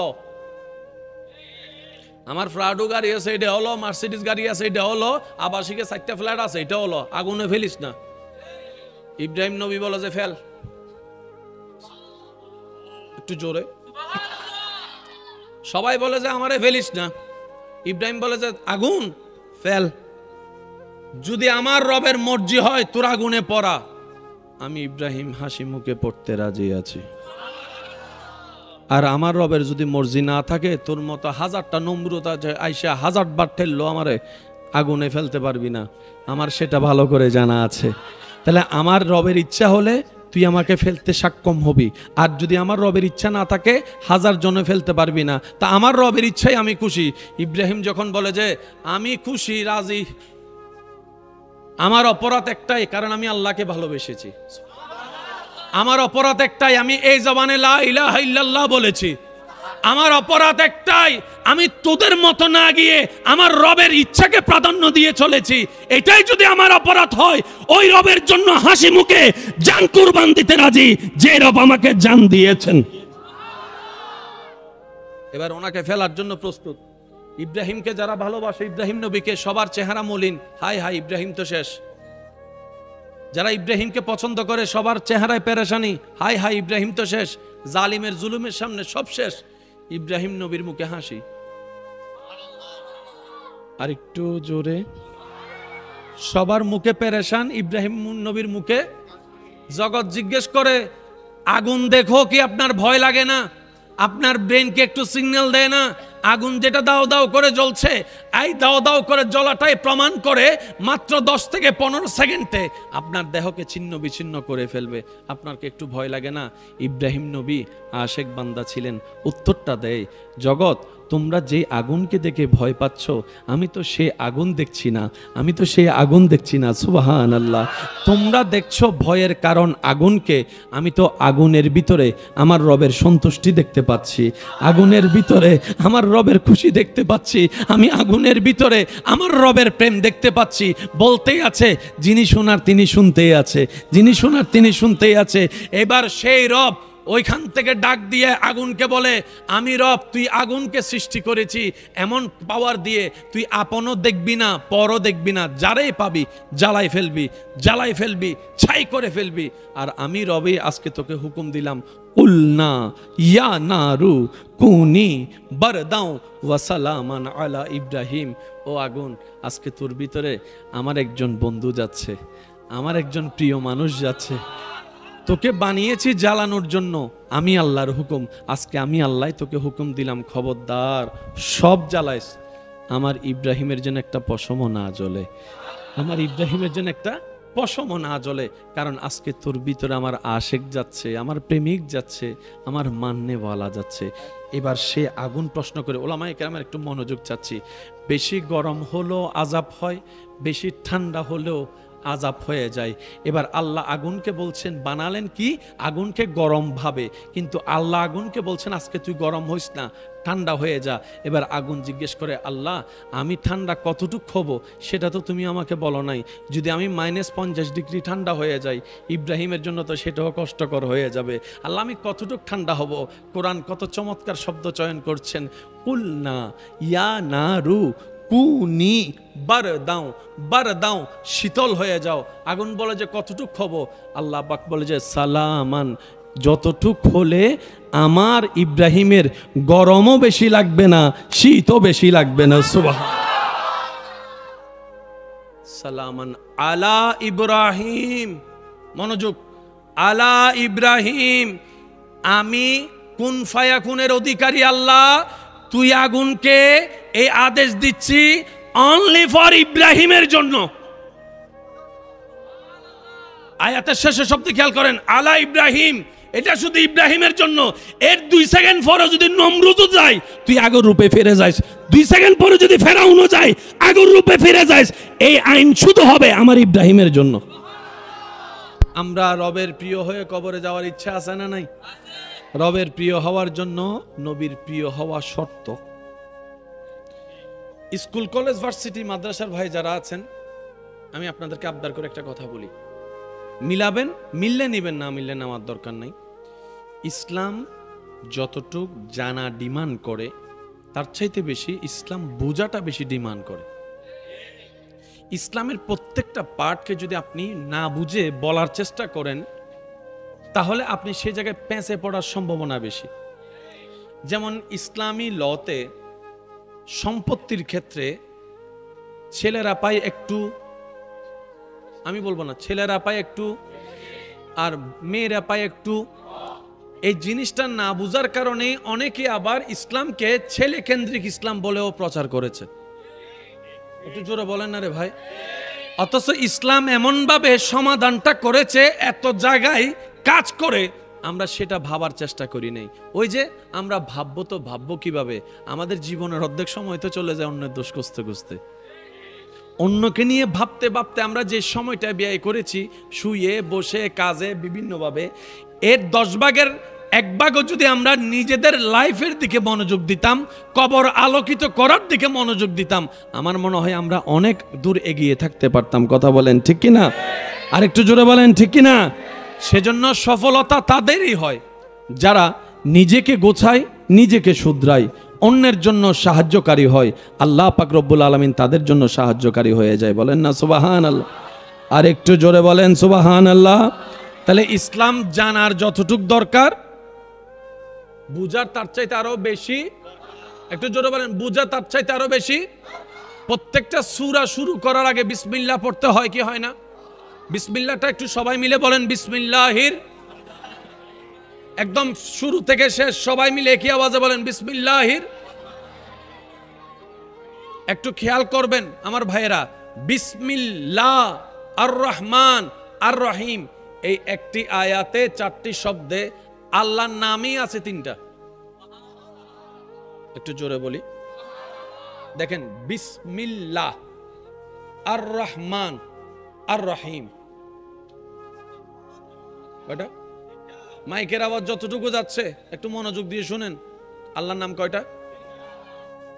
আল্লাহ সেটা জাতি নাম, আর রহমান আর রহিম সিফতি নাম, সিফতি নাম, গুণবাচক নাম। তা আল্লাহর কি গুণবাচক নাম দুইটা নাকি আরো আছে? এই হাজার হাজার নামের ভিতর আল্লাহ দুইটা নাম নিলেন কেন? না সুবহানাল্লাহ এখানে না, ঘরে যাইয়ে বললেন, আর একটু ছোট করে বলেন। ইয়া রব, আমরা এতটুক জানি তোমার প্রত্যেকটা কাজে কোনো না কোনো বিশেষ কারণ তো আছে। তোমার মালিক নাম আছে, গাফফার নাম আছে, সাত্তার নাম আছে, জব্বার নাম আছে, কত নাম আছে। এই দুইটা নীলা কেন? এবার আরেকটু জিনিসটা বুঝার জন্য বলি, পুরা কোরআনকে এক জায়গায় করলে যেখানে দাঁড়ায় সেটা হচ্ছে উম্মুল কোরআন সূরা ফাতিহা। সূরা ফাতিহার প্রথম নম্বর আয়াতটা একটু বলেন, আলহামদুলিল্লাহ। মাশাআল্লাহ, সবাই সবাই আলহামদুলিল্লাহ রাব্বিল। এবার সবাই মিলে দ্বিতীয় আয়াতটা পড়েন, আবার পড়েন। কয়টা নাম? কার নাম? এর নাম দুইটা জানি, কোথায় শুনছেন একটু আগে? বিসমিল্লাহতে আল্লাহ যে দুইটা গুণবাচক নাম ব্যবহার করেছেন, সূরা ফাতিহার দ্বিতীয় নম্বর আয়াতও আল্লাহ সেই দুইটা নামই নিয়েছেন। সেজন্য বলা হয় পৃথিবীর সমস্ত কিতাব পড়তে গেলে আপনার চামড়ার চোখ লাগবে, কোরআন হাদিস পড়তে গেলে আপনার অন্তরের ভালোবাসার চোখ লাগবে। সেজন্য আপনি দেখবেন অনেক অন্ধ মানুষ চোখে দেখে না, কিন্তু শুনে শুনে কোরআনে হাফেজ হয়ে গেছে। সুবহানাল্লাহ, একটু জোরে বলি। এই পর্যন্ত বিজ্ঞানের হাফেজ খুঁজে পেয়েছেন? রাষ্ট্রবিজ্ঞানের হাফেজ, সমাজ বিজ্ঞানের হাফেজ, পরিণীতির হাফেজ, কোরআনের হাফেজ লক্ষ লক্ষ কোটি কোটি। যে থুতলা মানুষ, একটু নিজে একটু প্র্যাকটিক্যাল করে দেখবেন, যার মুখে জড়তা আছে, স্বাভাবিক কথা যে বলতে পারে না, সে যদি আল্লাহর দয়ায় কোরআনে হাফেজ হয়ে যায়, কোরআনের তেলাওয়াত ইয়াদ থাকে, তাকে যদি আপনি কোরআন পড়তে দেন, আপনার তার তেলাওয়াত শুনে মনেই হবে না যে সে থুতলামি করে কথা বলে।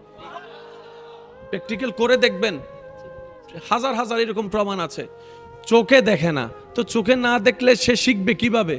কোরআন শুনে শুনে, কোরআন শুনে শুনে অন্ধ মানুষ হাফেজ হয়ে গিয়েছে।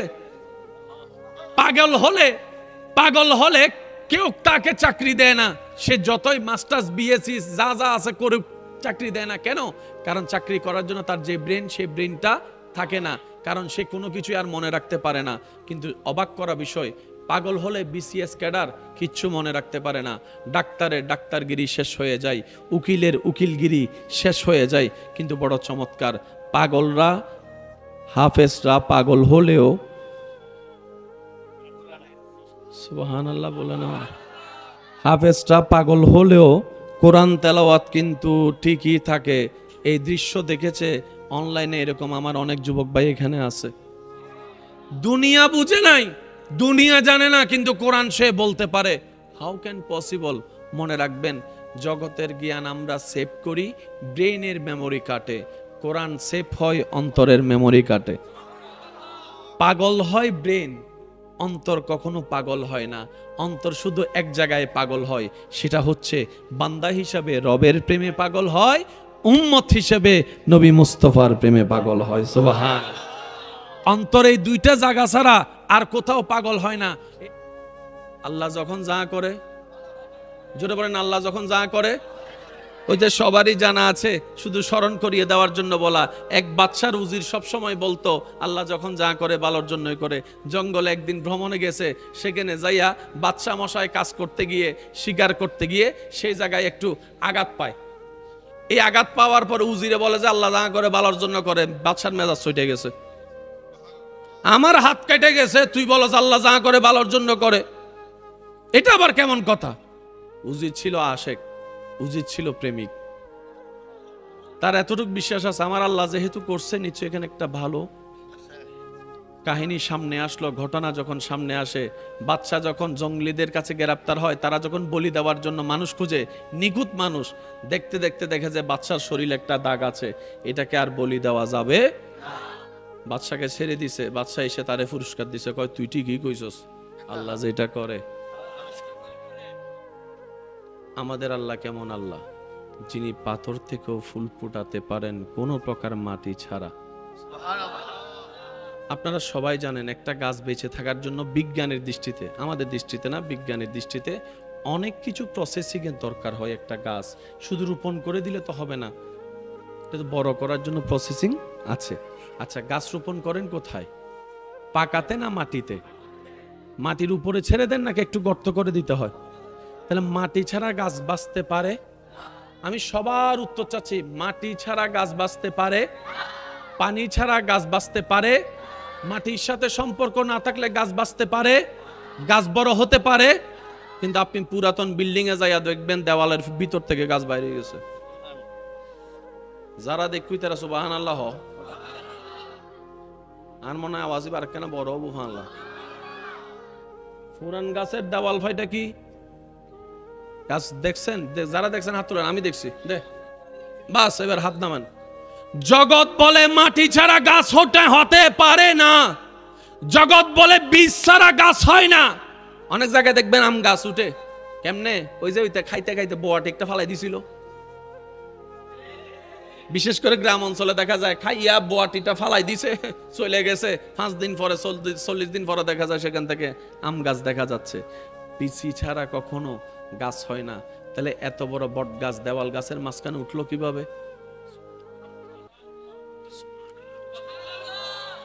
মাটি ছাড়া তো গাছ টিকতে পারে না, দেওয়ালের ভিতর গাছ উঠলো কেমনে?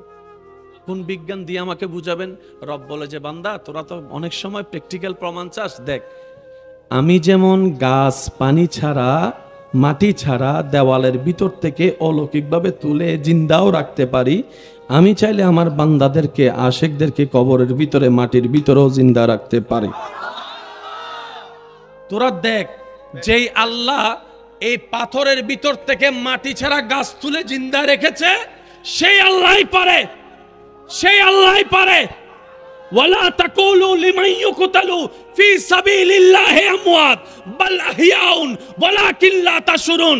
এটাকেই তো মুসলমান বলে যে প্রমাণ ছাড়া, কারণ ছাড়া, দাড়ি ছাড়া, কমা ছাড়া আল্লাহর ব্যাপার আসলেই বলবে আমার কোনো জানার নাই, আমার কোনো প্রশ্ন নাই, আমার আল্লাহ পারে পারে, এটাই আমার ঈমান। আওয়াজ দিয়ে বলেন আল্লাহ চাইলে পারে কি পারে না? আর একটু জোরে বলেন পারে কি পারে না? সেজন্য মাঝে মধ্যে দেওয়ালের ভিতরে গাছ দেখবেন, তারে প্রশ্ন করবেন গাছরে তুই আইলি করতে, কিছু কথা বলে না। এটা কি স্বাভাবিক না অস্বাভাবিক? মাটির থেকে গাছ ওঠা, দেওয়ালের ভিতর থেকে গাছ ওঠা। এবার আপনি যদি বেশি বিজ্ঞানী করতে চান তাহলে একটা কাজ করেন, দেওয়ালটা ভাঙেন, তোর গোড়া কোন জায়গায় আমি দেখি। এবার গোড়াতে যাইয়া দেখবেন আপনি আরো অবাক হয়ে যাবেন, এখানে একটা বীজও নাই, ফানিও নাই, উঠতেছে উঠতেছে, বড় হচ্ছে হচ্ছে হচ্ছে। এগুলো হচ্ছে আল্লাহর কুদরতের শান। যেটা মুসলমানদের ঈমানকে আরো কি করে? মজবুত। জোরে বলেন না মজবুত। দিন দিন শিক্ষিত সমাজের হার বাড়তেছে না কমতেছে? আপনারা যেটা বলবেন আমি সেটা বলবো। সার্টিফিকেট ওয়ালা কমতেছে না বাড়তেছে? বাড়তেছে। স্কুল কলেজ বলেন, স্কুল কলেজ A+ সংখ্যা, গোল্ডেন A+ সংখ্যা। তাহলে শিক্ষার যদি হার বাড়ে অটোমেটিক বুঝে নিতে হবে অন্যায়ের হার।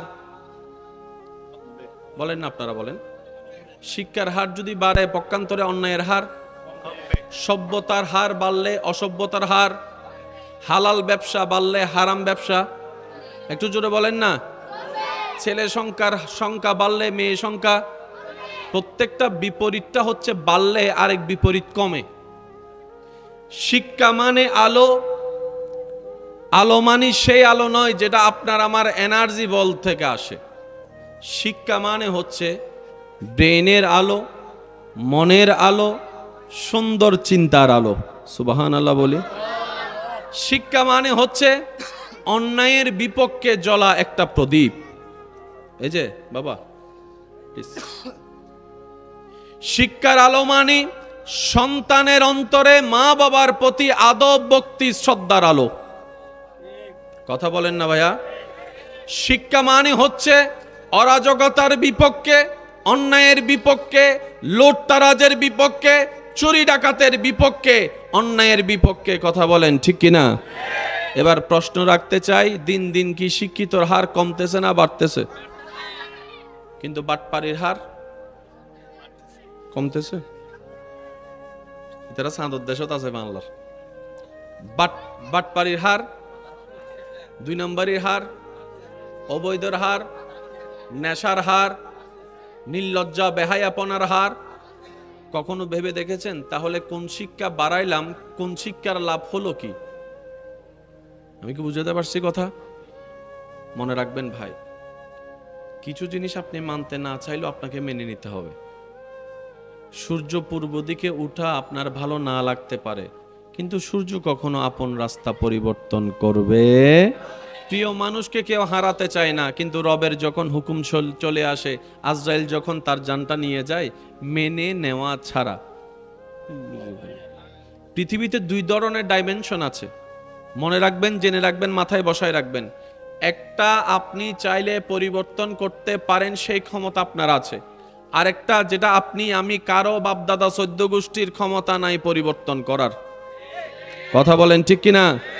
আপনি পরিবর্তন করতে পারেন আপনার ঘরের রুমের কালার, আপনি পরিবর্তন করতে পারেন আপনার বাসার সেই ডিজাইন, আপনি পরিবর্তন করতে পারেন আপনার সন্তানকে কি মাদ্রাসায় পড়াবেন নাকি স্কুলে পড়াবেন, আপনি পরিবর্তন করতে পারেন আপনার প্রাডো গাড়িটাকে বাদ দিয়ে আপনি ল্যান্ড ক্রুইজার গাড়ি কিনতে পারেন, আপনি পরিবর্তন করতে পারেন আইফোন থেকে আপনি স্যামসাংয়ে চলে যাবেন, আপনি পরিবর্তন করতে পারেন আপনার বউয়ের পরা সেই শাড়িটার রংটা আপনি পরিবর্তন করতে পারবেন, আপনি পরিবর্তন করতে পারেন আবাসিকে আপনার ভালো লাগছে না, আপনি সেখানে সবকিছু বিক্রি করে গ্রামে জায়গা নিতে পারবেন। আপনি সেটা পরিবর্তন করার ক্ষমতাও রাখেন, রব্বুল আলামিনের পক্ষ থেকে সুযোগও আছে, কিন্তু আপনি চাইলে আপনার চোখ পরিবর্তন করতে পারবেন না। সুবহানাল্লাহ, একটু জোরে বলি।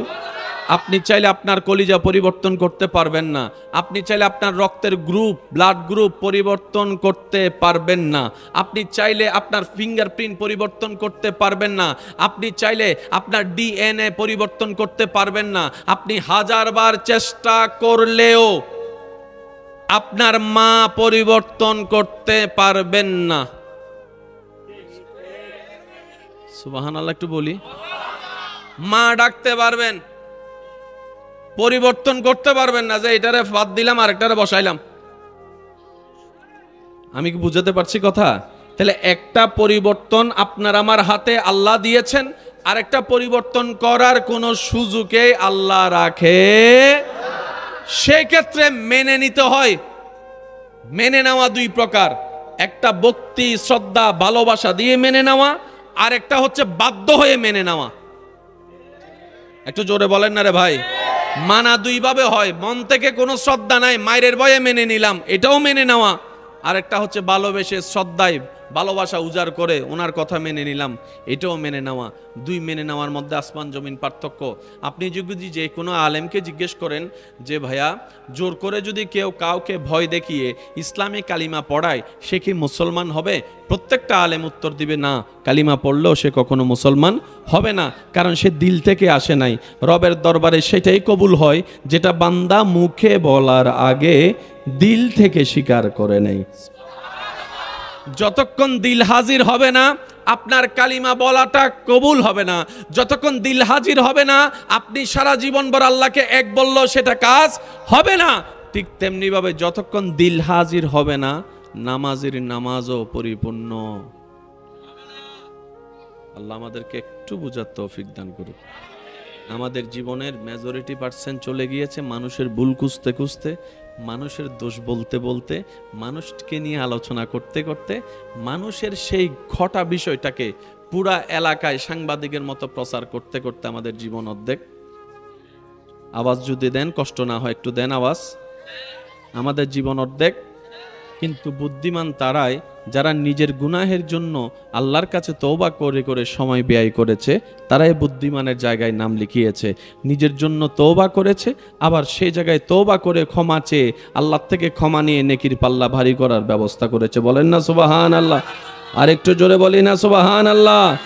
তাহলে আপনি মানেন কিংবা না মানেন, এই 2 নিয়মের বাইরে আপনি যেতে পারবেন? বলেন না রে ভাই, পারবেন? এবার আপনি পুলিশ দিয়ে হামলা দিয়ে চাইলে রাস্তা বন্ধ করতে পারবেন। আজরাইল আসা বন্ধ করে দেখান ভাই, একটু জোরে বলেন না। তাহলে কয় ধরনের সাইট হলো? আমি সবার মুখে শুনতে চাই, কয় ধরনের সাইট হলো? রব্বুল আলামিন। আমি বলতে থাকবো, আপনারা শুধু সুবহানাল্লাহ বলতে থাকবেন, পারবেন ইনশাআল্লাহ? আসমানের বিষয় বান্দার উপর ছেড়ে দেয় নাই, আল্লাহ নিজের কুদরতি ব্যবস্থাপনা রেখেছেন। জমিনের বিষয় কুদরতি ব্যবস্থাপনা রেখেছেন, সূর্য কুদরতি ব্যবস্থাপনা রেখেছেন, চন্দ্র কুদরতি ব্যবস্থাপনা রেখেছেন, বাতাস কুদরতি ব্যবস্থাপনায় রেখেছেন, মেঘমালা কুদরতি ব্যবস্থাপনায় রেখেছেন, আম গাছে আম ধরা কুদরতি ব্যবস্থাপনায় রেখেছেন। সুবহানাল্লাহ বলতে থাকি। সাগরের ঢেউ কুদরতি ব্যবস্থাপনায় রেখেছেন, সাগরের পানির লবণ হওয়া, পুকুরের পানি মিষ্টি হওয়া কুদরতি ব্যবস্থাপনায় রেখেছেন। কার পেটে মেয়ে হবে, কার পেটে ছেলে সন্তান হবে কুদরতি ব্যবস্থাপনায় রেখেছেন, কুদরতি ব্যবস্থাপনায় রেখেছেন। সুবহানাল্লাহ। আপনার ভিতরে যাওয়ার পরে যে খাবারের হজম হওয়া কুদরতি ব্যবস্থাপনায় রেখেছেন, আপনার খাবারটার থেকে রক্ত যে আলাদা হওয়া কুদরতি ব্যবস্থাপনায় রেখেছেন, ক্যালসিয়াম হওয়া কুদরতি ব্যবস্থাপনায় রেখেছেন, কবরের ব্যবস্থাপনা কুদরতি ব্যবস্থাপনায় রেখেছেন, হাসর হওয়া কুদরতি ব্যবস্থাপনায় রেখেছেন। সুবহানাল্লাহ। হাসরে যাওয়া কুদরতি ব্যবস্থাপনায় রেখেছেন, আদমের নবুয়ত কুদরতি ব্যবস্থাপনায় রেখেছেন, মূসার নবুয়ত কুদরতি ব্যবস্থাপনায় রেখেছেন, ঈসার নবুয়ত কুদরতি ব্যবস্থাপনায় রেখেছেন, কুল কায়নাতের নবী রাসূলের দায়িত্ব নবুয়ত কুদরতি ব্যবস্থাপনায় রেখেছেন। আপনার আমার নবী রাহমাতুল লিল আলামিনের শান ও রিসালাত নিজের কুদরতি ব্যবস্থাপনায় রেখেছেন। এটা কাউকে দেয় নাই। আপনি আমি ভোট দিয়ে যারে মন্ত্রী বানাই, এমপি বানাই, চেয়ারম্যান বানাই, আপনি আমি ভালো না লাগলে সবাই মিলে আন্দোলন করে চাইলে তারা আবার নামাইও দিতে পারে, কারণ দিয়েছি জায়গাটা আমরাই ভোট দিয়ে। আমরা জনগণ ভালো লাগে নাই তোমারে, আবার বাদ দিয়ে দিব, দরকার হলে আরেকজন দিব। আর সরকারও সেটা মেনে নিতে বাধ্য, কারণ সরকার হয় জনগণের, দেশ হয় জনগণের। কথা বলেন ঠিক কিনা? কিন্তু আল্লাহ তাআলা আদমকে নবী বানানোর সময় আপনার আমার ভোট নেয় নাই, মূসা নবীকে নবী বানানোর সময় আপনার আমার ভোট নেয় নাই, নবী রাহমাতুল লিল আলামিনকে ইমামুল আম্বিয়া বানানোর সময় আপনার আমার ভোট নেয় নাই। আল্লাহ আমাদের ভোট নাও নাই কেন? রব বলে যে তোদের কোনো বিশ্বাস নাই, আজকে পক্ষে থাকস, কালকে আবার বিপক্ষে চলে যাস, এই সুযোগ আমি দিব না। নবী আমি বাছাই করব, রসুল আমি বাছাই করব, নবুয়ত আমি দিব, সমস্ত নবীর ইমাম কাকে বানাবো সেটাই আমি আল্লাহ ঠিক করব। তো আল্লাহ আমাদের কাজ কি? রব বলে যে তোদের একটাই কাজ, মাইনা নেওয়া। আমার মনে হয় সুবহানাল্লাহ আওয়াজটা একটু বড় হবে। আল্লাহ আমাদের কাজ কি? রব বলে যে কোন প্রকার হাঁ হু দাড়ি কমা ছাড়া মেনে নিতে যদি পারস, আমান্না বলতে পারস, তাহলে তুই মুসলমান দলে যোগ দিবি। এবার যার ঠেকা মুসলমান হওয়া সে আমান্না বলবে, যার ঠেকা মুসলমান হওয়া সে আমার না বলে প্রশ্ন করে সারাই ঢুকে যাবে। আর যার কোনো ঠেকা নাই তার উপর কোনো জোরাজুরি, তার উপর কোনো জোরাজুরি। এবার শুনেন, বৃষ্টি আসলো, কেউ যদি বলে যে বৃষ্টির উপর রাখ, আল্লাহ নারাজ হয়ে যাবে। কেন নারাজ হবে? বৃষ্টি এসেছে কার হুকুম? আপনি আমি যদি নারাজ হই, তার মানে আপনি আমি আল্লাহর হুকুমের উপর নারাজি দেখাইছি। এত বড় সাহস আমাদের, এত বড় সাহস আমাদের। কন্যা সন্তান হওয়া, ছেলে সন্তান হওয়া কার ইচ্ছা? কারো ঘরে 4টা মেয়ে হয়েছে, 5 নম্বরও মেয়ে। দাদি নানি খালা চাচি সবাই মিলে এখন মেয়ের মারে দোষ দেওয়া শুরু করছে। কথা বলেন না রে ভাই, ঠিক কিনা? সব দোষ বলে মেয়ের মার, এই পেটে বলে ছেলে সন্তান হয় না। এবার আওয়াজ দিয়ে বলেন আমার ইমানদার ভাইয়েরা, মায়ের পেটের সন্তান ছেলে হওয়া কার ইচ্ছা? মেয়ে হওয়া কার ইচ্ছা? এবার আপনি আমি যখন সে কন্যা সন্তানের চেহারা দেখে মুখটাকে নারাজ করে মুখের মধ্যে ভারী কথা শুনিয়ে দিলাম, রব বলে যে আমার যাকে যেটা মন চায় আমি সেটা দিব। কন্যা সন্তান আমার ইচ্ছা, ছেলে সন্তান আমার ইচ্ছা, মন চাইলে পৃথিবী রাখবো, মন না চাইলে ইজা জুলজিলাতিল আরদু জিলজালাহা বলে সারা পৃথিবী ধ্বংস করে দিব। তুই বান্দা নাক গলার কে? তুই বান্দা নাক গলার কে? তুই বান্দা নাক গলার কে? যে আমার রাজিতে রাজি থাকবে না, আমি আল্লাহ তাকে মুসলমান দল থেকে নাম কাটাই দিব। সেজন্য কথা বলতে খুব সাবধান। আল্লাহ বলে যে আমি খুশি হয়েছি, মাইয়া দিছি, তুই নারাজ হবার কে? এবার মেয়ের বাপ বলে যে আল্লাহ আমার উপর তো বড় বোঝা, 5টা মেয়ে অলরেডি আছে, 6 নাম্বারও বলেন না, 6 নাম্বারও আল্লাহ আমি তাদেরকে খাওয়াবো কেমনে, আমার 3 কামত নাই। রব্বুল আলামিন আমি তাদেরকে বিয়ে দিব কেমনে, আমার তো জমা এতটুক নাই। রব বলে যে তুই দিবি, তুই খাওয়াবি, তোর এত বড় পাওয়ার। আল্লাহ আমার মেয়ে তো, রব বলে যে তুই বুঝস নাই, তোর মেয়েদের উসিলায় আমি আল্লাহ তোর রিজিকের মধ্যে বরকত দিয়েছি, তুই কল্পনাও করস না। বুঝবেন, সন্তান যতটাই আসবে রিজিকের মালিক আল্লাহ। কেন বলে আপনি আমি খাওয়াই না, আল্লাহ পাক সন্তানের কারণে আমাদেরকে দিয়ে ইনকাম বাড়ায় দেয়। তো সিডেঙ্গে একটা হতা আছে, যার যত খরচ তার তত আয়। উল্টা করি হইলে যার যত আয় তত খরচ। বাহ, ঠিক না বেটি? খন আওয়াজ। যার খরচ যেমন তার আয়ও, ঠিক না বেটি? আপনারাই বলেন না বাজে। যার খরচ যেমন তার আয়ও তেমন, যার আয় যেমন তার খরচও। এবার আওয়াজ দিয়ে বলেন, আমরা চলি নাকি আল্লাহ চালায়? এই দুই কথার মধ্যে কিন্তু অনেক প্রশ্নের উত্তর চলে আসবে। আমরা চলি না আল্লাহ চালায়? এবার কেউ যদি কন্যা সন্তানের মা হয়, তার দোষ কি? আমি শুনি নাই। ওই মেয়ের মার কোনো দোষ, ওই মেয়ের মার কোনো দোষ। আর যারা দোষ দেয় বুঝে নিতে হবে তারা এখনো সুস্থ মানুষ হতে পারে। তো তোমার যদি এত ফ্যাট কামড়ায়, তোমার বউয়ের ফ্যাটের ভিতর হাত ঢুকাইয়া তুমি মেয়েটারে ছেলে বানায় দাও। আলট্রাসোনোগ্রাফি করে দেখছো তো 5-6 মাসে এটা কি ছেলে হবে না মেয়ে হবে, ডাক্তারও তো বলেই দিছে। তো তুমি একটা কাজ করো, মেয়েটাকে ক্যান্সেল করে তুমি বিজ্ঞানী দিয়ে ওখানে মেয়েটারে ছেলে বানায় দাও। কিয়ামত হয়ে যাবে, একটা পশমও তুমি পাল্টাতে পারবা না, একটা পশমও পাল্টাতে পারবে না। কথাটা কেনে আসলো? রবের রাজিতে রাজি থাকাই হচ্ছে সত্যিকার বান্দার কাজ। রব যা চাইবে, যা করবে, যেমনে করবে, বান্দা বলবে আল্লাহ আমি রাজি, আমি খুশি, আলহামদুলিল্লাহ। রব বলে যে তুই আমার পাক্কা বান্দা। সুলাইমান আলাইহিস সালাম আর খিজির আলাইহিস সালামের ঘটনা ওয়াকিয়া সবারই জানা। সময়ের সংক্ষিপ্ততা হালকা টাচ দিয়ে যাচ্ছি। খিজির আলাইহিস সালামের গমন হচ্ছে, মুসা পয়গম্বর সাথে আছে। কত কিছু ঘটালেন যেগুলো মানবের চোখে পছন্দ হয় নাই, যেগুলো বিবেকের কাছে পছন্দ হয় নাই। নৌকা ফুটা করে দিয়েছেন, ওই মাঝি বেটাটা নৌকা একটা ছাড়া আর কোনো নৌকাই নাই। বাহ্যিকভাবে দেখা গেল সেই নৌকা ফুটা করাটা অন্যায় হয়েছে। বাস্তবতা যখন সামনে এসেছে, ওই বাদশার নির্দেশে যখন নৌকা সব জব্দ করা হচ্ছে, সবার নৌকা জব্দ হয়েছে, এই ফুটা নৌকাটাই বেঁচে গিয়েছে। আরেকটু জোরে বলি না? সেজন্য বলে আল্লাহ যখন যা করে, একটু জোরে বলি, আল্লাহ যখন যা করে, আল্লাহ যখন যা করে মনে রাখবেন। সেজন্য কখনো পেরেশানিকে সামনে আসতে দিবেন না। পেরেশানি হচ্ছে শয়তানের হাতিয়ার।